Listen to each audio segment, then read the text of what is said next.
Muito bem, vamos dar sequência aqui o Pingos nos Is de hoje. Nós estamos na sexta-feira santa, dia 3 de abril de 2026.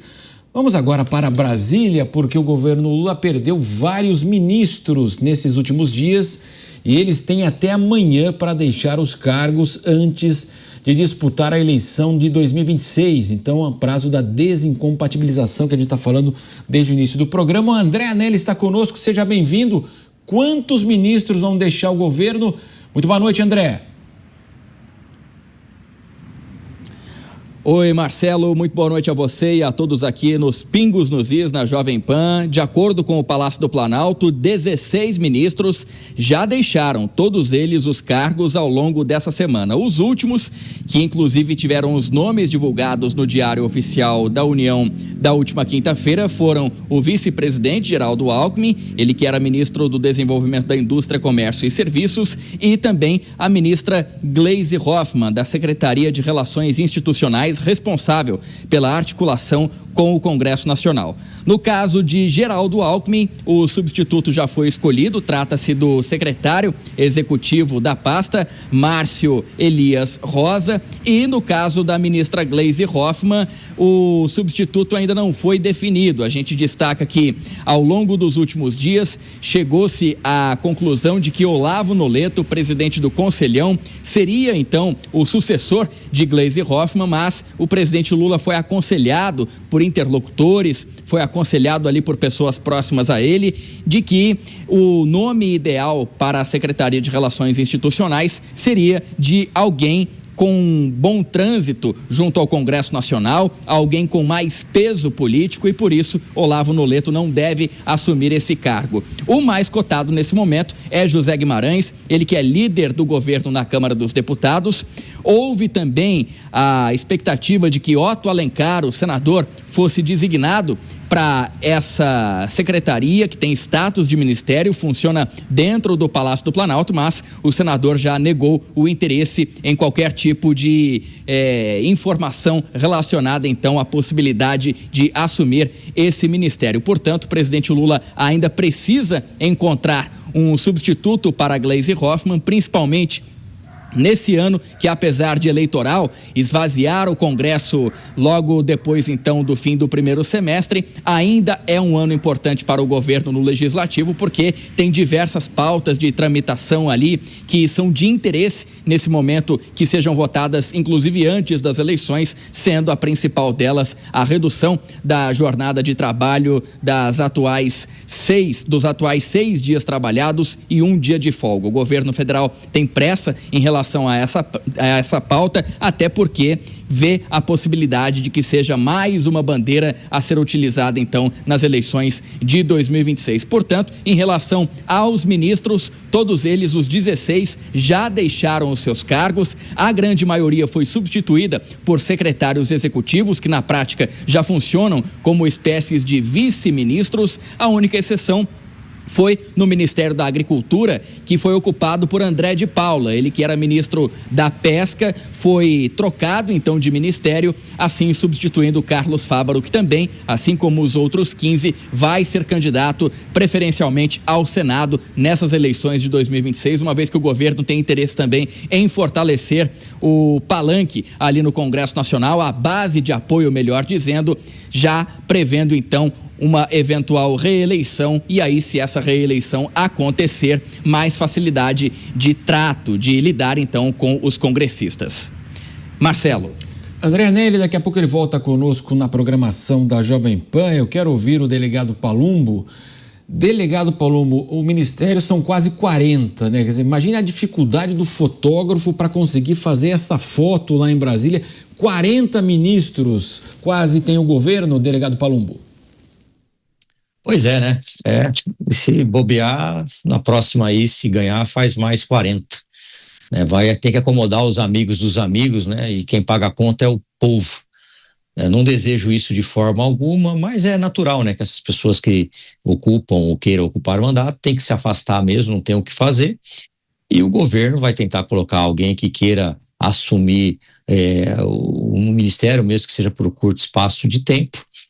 e vai tentar colocar mais uma vez uma pauta extremamente populista, que é o fim da escala 6x1, mas até agora não se falou como quem é que vai pagar a conta. Claro, quem vai pagar a conta, mais uma vez, é o pequeno, o microempresário, aquelas pessoas que querem empreender com dificuldade num país onde o trabalhador, o microempresário, qualquer pessoa tem que trabalhar 4 meses só para pagar impostos nesse país. É muito bonito e popular, né, jogar um projeto desse, mas sem acabar com impostos, sem dizer como é que vai ficar a vida daquele pequeno empresário, que algumas pessoas não têm a exata noção, acham que o empresário sempre é um homem bem-sucedido, rico, que tem muito dinheiro. Não, a gente sabe, né, que beira aí a mais de 80% o número de empresários que tem 1 ou 2 funcionários no máximo, estão tentando empreender num país cheio de dificuldade, cheio de burocracia, e uma escala dessa, sem ter quem vai pagar a conta ou ter algum benefício do governo, é mais uma medida populista para ele tentar se reeleger, e é isso que ele vai tentar fazer nesse último período de mandato. Claro que não vai colocar nada impopular, vai tentar jogar para a galera mais uma vez, como nós acabamos de comentar sobre a fala do Pix, batendo no peito, se bravejando, falando que o Pix é nosso, mas meses atrás essa mesma pessoa queria taxar o Pix. Roberto Mota, essa proposta é mais ou menos assim, né? Vamos combinar um churrasco, daí vai ser na sua casa, você vai comprar picanha, bebida, vai pagar o churrasqueiro e eu apoio você em toda essa iniciativa e vou participar do churrasco, né? Quer dizer, o governo, então, ele coloca esse tema como prioritário, porque sabe, evidentemente, desse populismo que existe em toda essa questão, né? Vai mexer, de fato, no dia a dia das pessoas, e muitas pessoas pretendem ter essa escala, evidentemente, mas dentro da realidade o governo não entra com nada, ele não vai retirar encargo nenhum, não vai baixar nada, para que possa haver então uma compensação. Você tem mais folga, mas também o governo vai arrecadar menos em relação aos encargos trabalhistas. É mais ou menos esse churrasco aí? Mas é assim que o governo funciona, Marcelo. Especialmente os governos aqui no Brasil, especialmente os governos da esquerda, especialmente os governos do PT. Eles estão aí para resolver a vida deles, usando o nosso dinheiro. Então, o grande segredo dos governos populistas da esquerda é esse. Primeiro, você tira o dinheiro do trabalhador, porque quase metade do preço das coisas que o trabalhador compra é imposto. Então, primeiro você tira esse dinheiro do bolso dele. Depois você dificulta ao máximo a criação de empregos, criando todo tipo de regra, de burocracia. Aí, quando o trabalhador estiver numa situação ruim, você pega o dinheiro que você tinha tirado do bolso do próprio trabalhador, uma parte desse dinheiro você dá de volta para ele e diz que é um benefício que você criou. E aí você diz para o trabalhador, não esqueça de mim na próxima eleição, hein? Esse é o funcionamento do governo. É assim que as coisas funcionam no Brasil. E a surpresa, cada vez mais, é que essas pessoas continuam aí no poder. Luiz Felipe Dávila, esse tema então é considerado prioritário desde a virada do ano, vai ser encaminhado de fato. E aí vai surgir essa questão da discussão, né? Muito se fala o seguinte, muitos empresários, até políticos, olha, isso aí não é um tema para agora, vamos pensar depois, tema eleitoral, mas obviamente que a intenção do governo é essa, discutir agora, aprovar agora e passar a valer agora, né? Nós já tivemos várias medidas como Vale Gás, Vale Luz, a redução, a isenção do imposto de renda, tudo calha com 2026. E de qualquer forma vai ser algo bastante complicado no ano eleitoral, as cadeiras estão aí à disposição novamente do eleitor. E como vai se posicionar, inclusive a direita vai ser contrária a esse projeto? Como que vai ser essa discussão? Evidentemente, claro que há um interesse do governo votar isso, a esquerda votar isso e colocar já para o segundo semestre. E como que vai ficar toda essa história, Dávila? Bom, Marcelo, sempre a esquerda em ano eleitoral vai apresentar um cardápio de medidas demagógicas. E é justamente para constranger a direita. Para a direita falar, mas não vou votar contra. Eu vou votar contra o 6 em 1, vou votar contra o Vale Gás, vou votar... Não, então é para criar mesmo esse constrangimento. Mas a direita de verdade explica para o eleitor porque essas benesses acabam custando mais caro no seu bolso. Porque não tem almoço grátis. Por isso, tudo que o governo diz que dá gratuitamente tem um custo. Esse custo se transforma ou em aumento de imposto, ou aumento da inflação, tá certo? Ou aumento da taxa de juro, porque o dívida do governo cresce e nós vamos ter que pagar juro. Nós pagamos a conta de alguma forma. E isso sempre, essa demagogia, esse populismo em ano eleitoral, Marcelo, me lembra sempre uma ótima frase do ex-presidente americano Ronald Reagan. Ele dizia assim: o governo é como um bebê, um canal alimentar com grande apetite numa ponta e nenhum senso de responsabilidade na outra. Para bom entendedor, meia palavra basta. Cristiano Beraldo, então, a Nelly trouxe agora, é uma das prioridades, vai haver, evidentemente, essa discussão, né? Cada um escolhe a sua prioridade, né? A gente acompanhou tudo que aconteceu com o final da CPMI do INSS, não interessava, então isso vamos engavetar, mas esse tema interessa muito e mexe com a política, evidentemente, nesse ano eleitoral. Pois é, a gente vê hoje cada grupo, né, que está de olho nessas eleições está identificando qual é a melhor estratégia de comunicação, porque lembremos, a democracia no Brasil ela foi se consolidando não em cima de ideias, mas puramente em cima de percepções, né, até numa falsa ilusão do voto de protesto. A gente viu Palhaço ser eleito com 1 milhão de votos, as pessoas achando que estavam protestando, quando, na verdade, aquela figura ficou 4 anos, aliás, está na política, sei lá, talvez há 20 anos já, sem absolutamente nenhuma contribuição efetiva para o Brasil. Então, esse voto de protesto, na verdade, é uma burrice, porque você vota naquele que vai te representar em última instância, e se ele não estiver preparado, se você não souber o que ele pensa, se você não souber o quão preparado ele está para executar aquela função, você vai pagar o preço junto com a sociedade brasileira toda. Então, observar hoje as estratégias que são feitas, especialmente para o governo que não tem nada a apresentar, é justamente escolher qual é a narrativa que cola. E ela não precisa estar conectada com a realidade.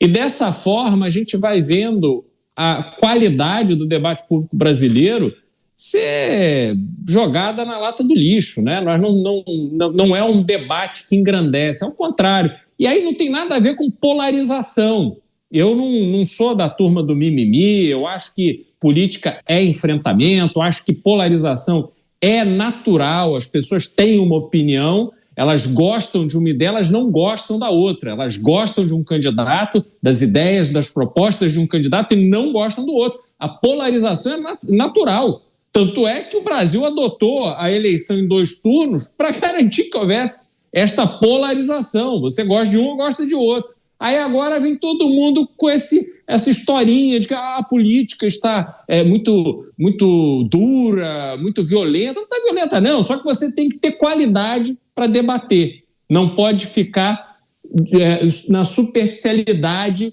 da questão política, porque o Brasil é um país que tem problemas gravíssimos.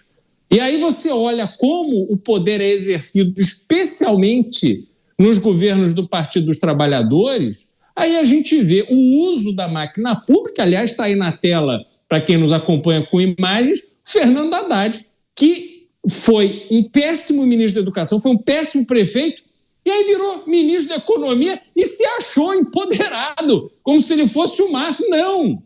Ele usou a máquina pública para perseguir os inimigos do governo e destruiu a economia brasileira. Esses são os méritos do Fernando Haddad e sua equipe. Então, a gente vê que o Brasil precisa colocar luz sobre essas evidências para fugir dessas narrativas que não permitem que os verdadeiros desafios do Brasil sejam encarados e sejam vencidos. Muito bem, eu faço um convite para você participar da nossa enquete de hoje, né? Ao final a gente vai trazer o resultado. A gente está falando sobre justamente 16 ministros deixaram o governo Lula.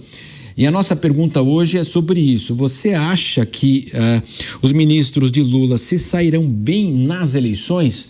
Então são duas alternativas: não, a rejeição de Lula vai atrapalhar, ou sim, a máquina do governo ajuda. Então você vota no YouTube e nós traremos ao final do programa o resultado da nossa enquete.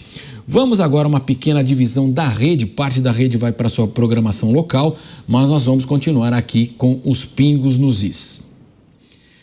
E mais uma vez falando sobre ministérios, são tantos ministros, delegado Palumbo, de fato há necessidade de 37 ministérios. Quando se faz isso, aí você está dando uma demonstração, portanto, aí, de economia de despesas, delegado Palumbo?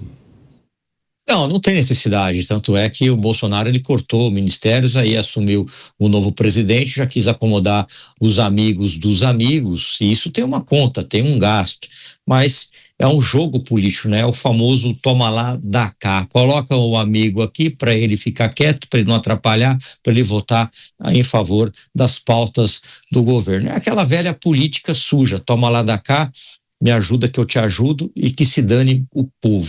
É absurdo que a gente viu um governo que não fez nenhum tipo de economia durante esses mais de 3 anos, gastou dinheiro público, viajou, esbanjou, fez tudo que podia, menos economizar. E depois, no último ano, né, às vésperas de uma eleição, vem com medidas mirabolantes, com medidas populistas para agradar a grande massa, como se dinheiro desse em árvore, desse em rio e fosse uma mágica, né? Um governo que conseguiu aí praticamente quebrar os Correios, pegou em lucro, estava dando lucro, uma empresa que dava lucro, e agora está com um déficit bilionário. Ou seja, né, eles não estão muito preocupados com as contas, eles estão preocupados em se perpetuar no poder. E quando a gente vê falas absurdas, né, colocando como se o Flávio Bolsonaro fosse acabar com o Pix, foi como acho que foi o Mota falou, o Dávila, não me lembro. Qual é a finalidade dele acabar com o Pix se foi criado pelo o seu pai? Eu acho que não faz sentido nenhum.